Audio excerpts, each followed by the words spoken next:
शहरातून मोर्चा आलेला आहे आणि लोकांच्या 5,000 रुपये देण्यासाठी तिथं पावती देतात. पावती दिल्यानंतर त्यांना त्यांच्या काही समस्या आपण जाणून घेऊ. आपल्याकडून जे पैसे घेतले गेले त्याची काही पावती मिळाली का आपल्याला? किती हजाराची पावती मिळालेली आपल्याला? 5,000. तुम्हाला सर्व हप्ते मिळाले का तुमच्या घरकुलाचे? 4 हप्ते मिळाले. आता किती हप्ता राहिले? 1 हप्ता राहिले. आता 1 हप्त्यासाठी आपल्याला किती पैशाची मागणी करतात? ते 55 देते का 50 देते कोणा माहिती आहे? नाही, आपण संदीप भाऊ यांच्याकडून जाणून घेऊ. भाऊ, आपण याच्याबद्दल आपण चर्चा करणार आहोत. 5,000 रुपये कशा प्रकारे घेतले? आज मंगळवार 24/9/2024 रोजी सर्व धर्म समभाव नगरपंचायत घटना मोर्चा ह्याच विषयामध्ये होता की जाफराबाद शहरामध्ये नगरपंचायतीतील अनेक सर्वधर्मीय जाती घटकातील गोर गरीब लोकांचे अंदाजे 2200 ते 2800 घरकुल आलेले आहे आणि गव्हर्नमेंटने त्यांच्याकडनं नगरपंचायत कार्यालयाने 2018-19च्या प्रमाणे संपूर्ण बांधकाम परमिशन, टॅक्स भरणा पावती आणि त्यांना बांधकाम परमिशन देण्यात आलेले आहे. पण तरीसुद्धा व त्यांच्याकडनं 5-5 हजार रुपये हे नगरपंचायत घरकुल एजन्सीच्या माध्यमातून सक्तीने वसूल करण्यात येत आहे आणि अशी कसल्याही प्रकारची कायदेशीर रीतसर नोटीस नगरपंचायतीतील लाभार्थ्यांना देण्यात येत नाही. आणि हे संपूर्ण लाभार्थी याच्यातल्या सर्व लाभार्थ्यांनी घरपट्टी नळपट्टी नील केलेली आहे, पण तरी डबल हे बांधकाम कर म्हणून वरच्यावर पावती घेत आहे. अशी कराच्या पावती घेण्यासंदर्भासाठी शिवसाहेबांनी रिसर कशाही प्रकारची नोटीस दिलेली नाही आहे आणि अशी कशाही प्रकारची प्रोव्हिजन लाभार्थ्याकडून घेण्याची प्रोव्हिजन घटनेमध्ये नाही आहे आणि नाही PM आवाज घरकुल योजनेच्या पॉलिसी GR मध्ये प्रोव्हिजन आहे. हे 100% अनधिकृतरित्या चाललेला कारभार आहे.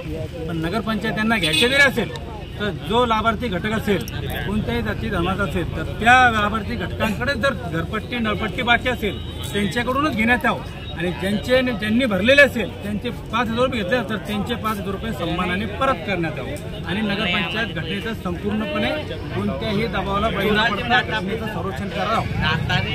आज आपले शिवसाहेबांशी चर्चा झाली आणि जे लाभार्थी घरकुलाचे लाभार्थी असतील त्यांचंच काही समाधान झालं. शिवसाहेबांनी एवढंच सांगितलं उडवणीचे उत्तर देऊन की मी नवीन आहे, मला या विषयासंदर्भात कसल्याही प्रकारची माहिती नाही आहे आणि साहेबांची फर्स्ट प्रमोशन लीडर असलेल्यामुळे साहेबांनी या विषयाबद्दल कायदेशीर सल्ला आणि या विषयासंदर्भातला तर्कवितर्क आम्हाला कसल्याही प्रकारचं समाधानकारक उत्तर त्यांच्याकडून मिळालेलं नाही आहे. नगरपंचायतीत मोर्चा आलेला होता आणि या मोर्चा संदर्भात त्यांनी अशी मागणी केली की आमच्या जे लाभार्थी घरकुलाचे लाभार्थीकडून अगोदर 3,000 घेतले, नंतर आता 5व्या हप्त्यासाठी 5,000 रुपये घेतात. ते 5,000 रुपये कशासाठी घेतले?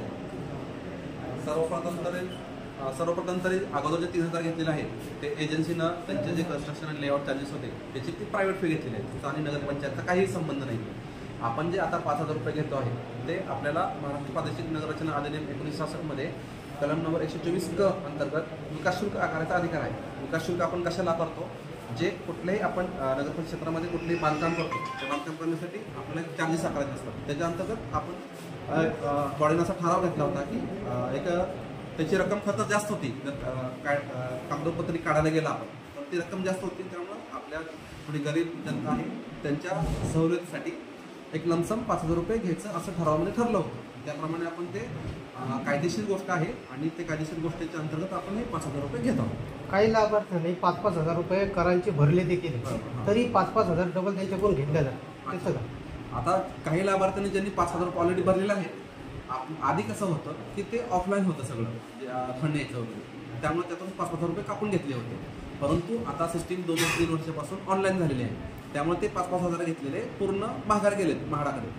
आपण आता त्या लाभार्थ्यांना पुढचा हप्ता जो 50,000 प्लस त्याची जी 5,000 घेतलेली आहे 55,000 असा तो रिटर्न टाकणार आहोत. तुमच्याच मुद्द्याला धरून सांगतो, माडा म्हणजे माडा आपल्या नगरपंचायतमधून माडा कसं आहे?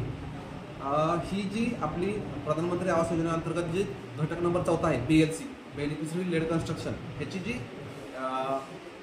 संरक्षण जी कॉर्डिनेशन एजन्सी आहे ती म्हाडा आहे. त्यामुळं जे फंड डिस्बर्समेंट होतं ह्या योजनेअंतर्गत ते म्हाडाकडून होतं आपल्याला. पण जे कर जे 5,000 तुम्ही म्हणता की आता इश्यू झाला आहे, हे पहिलं तुम्ही नोटीसद्वारे का नाही कळवलं जनतेला? कसं असतं, नोटीस द्यायची नसते ह्याच्या अंतर्गत. ज्यावेळेस आपण एखाद्या गोष्टीचा बांधकाम घेतो त्याच्या अंतर्गत जर आपल्याला परवानगी द्यायची आहे तर त्याच्यासाठी आपल्याला विकास शुल्क आकाराची ही नगर परिषदेला अधिकार आहे.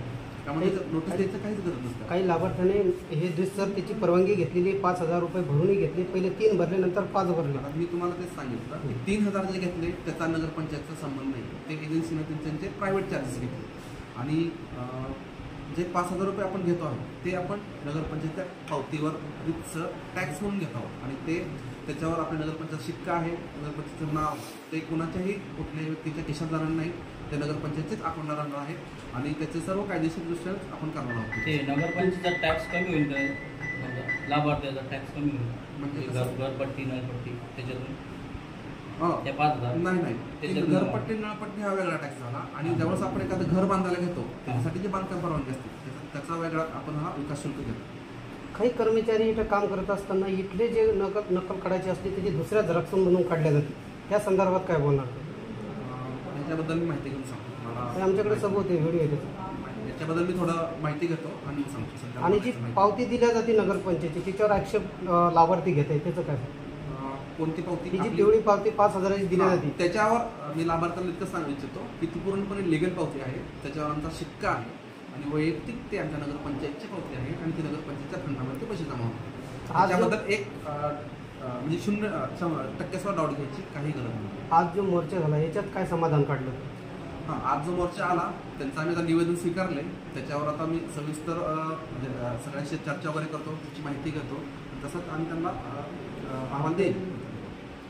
शेवटचा जो 5वा हप्ता आहे नागरिकांचा घरकुलाचा ते पडण्यासाठी आपण काय प्रयत्न करणार? आम्ही जितक्या लवकरात लवकर ही सगळी प्रोसेस आहे, ज्या लोकांची घरं पूर्ण झालेत, त्यांचं जिओ टॅगिंग कंप्लीट झाले आणि ज्यांचे फोटो आलेत आपल्याला, त्यांचा लवकरात लवकर प्रोसेस कंप्लीट करून आम्ही 5वा हप्ता द्यायचा म्हणजे लवकरात लवकर प्रयत्न करणार. लाभार्थी म्हणतात की बरेच दिवस झाले बांधकामाला आमच्या 4 हप्ते मिळाले, 5वा हप्ता मिळत नाही आणि जोपर्यंत आम्ही पैसे 5,000 रुपये देणार नाही तोपर्यंत आमच्या खात्यात म्हणजे चेक पडणार नाही. खरं आहे? ही 4 वर्षापासून जे थांबलं होतं त्याच्यासाठी काय झालं की सेंटरचा शेअर आला नव्हता आपला, त्यामुळे हे गोष्टी थांबून होत्या. परंतु आता सेंटरचा आपल्याकडे शेअर आलेला आहे.